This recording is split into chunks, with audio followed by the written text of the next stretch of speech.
Morning everyone. आज जो चीज़ के ऊपर मैं बात करने वाला हूँ वो चार्ट के बाहर जो चीज़ें आपको समझना है, जो चीज़ें आपको अपने माइंड पे रखना है, वो रूल्स में बताने जा रहा हूँ।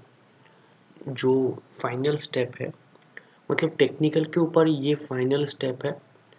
और भी बहुत कुछ है जो मुझे शेयर करना है, वो मैं करता रहूँगा। पर टेक्निकली जो हम लोगों ने सीखा है, मतलब कि टेक्निकल एनालिसिस, चार्ट को देखने का तरीका, उन सारी चीज़ों के ऊपर आज फाइनल है। ये सब रूल्स जो एकदम लास्ट में ये सब आपको समझना है और इनको अप्लाई करना है और इनके बेस पे आपको इन्वेस्टमेंट करना है। यहाँ पे जो है, सबसे पहले तो आपको स्ट्रेंथ ऑफ करंट ट्रेंड, इसका मतलब है कि आपको जो ट्रेंड है उसका आपको जो मतलब करंट ट्रेंड है उसका स्ट्रेंथ आपको देखना बहुत ज़रूरी है। इसका मतलब क्या है कि अगर कोई स्टॉक ऐसे नीचे से ऊपर जा रहा है और ऐसे ऊपर जा रहा है, तो ये दोनों में फ़र्क है। और कुछ स्टॉक्स ऐसे होते हैं कि ऊपर जा रहा है और भी नीचे आ रहा है, ऊपर जा रहा है और भी नीचे आ रहा है। तो ये कुछ फ़र्क है। इस चीज़ को आपको समझना है देख के कि ये स्टॉक कौन से ट्रेंड पे है, इसमें स्ट्रेंथ कितना है।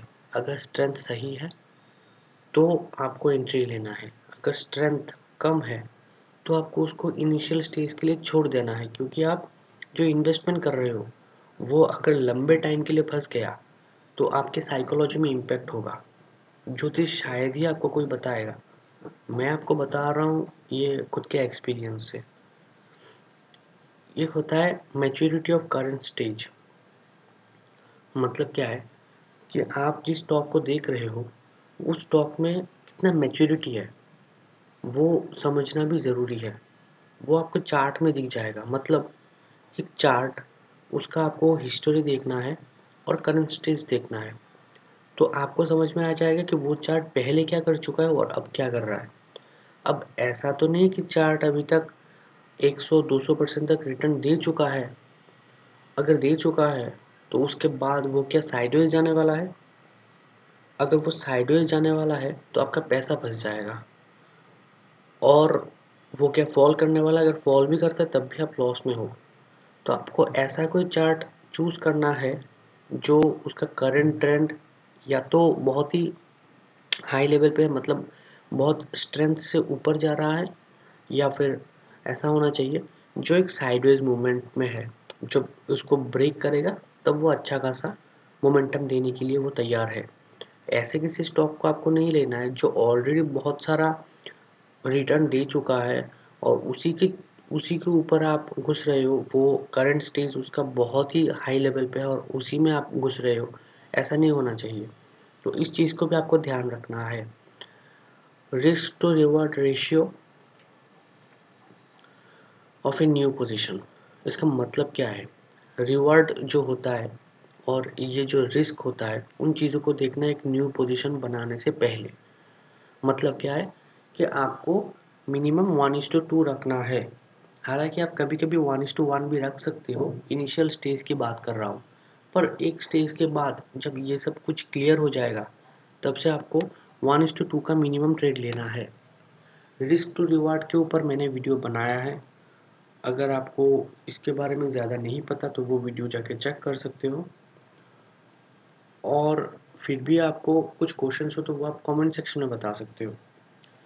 यहाँ पे रिस्क टू रिवार्ड रेशियो का ये मतलब होता है कि अगर मैं 5% का रिस्क ले रहा हूँ तो मेरा मिनिमम टारगेट 10% का होना चाहिए।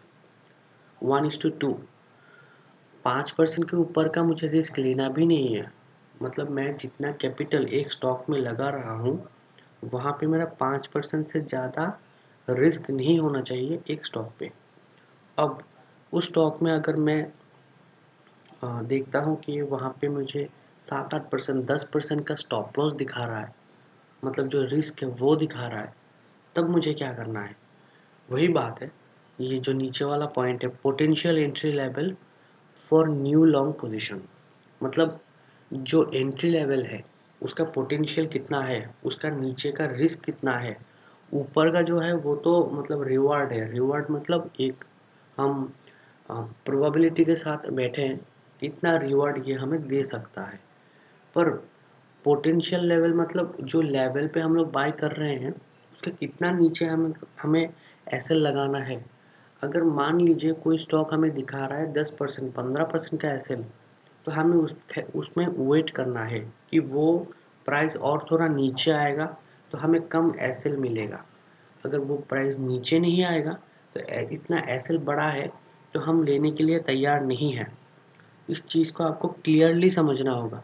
अगर आप इस चीज़ को समझेंगे नहीं और बड़ा रिस्क लेंगे तो आपके लिए प्रॉब्लम होगा, क्योंकि आप मान लीजिए आपने 3 ट्रेड लिया और 3 ट्रेड में 2-2 ट्रेड है 5% और उससे भी ज़्यादा कोई एक ट्रेड है तो वो 7% का है।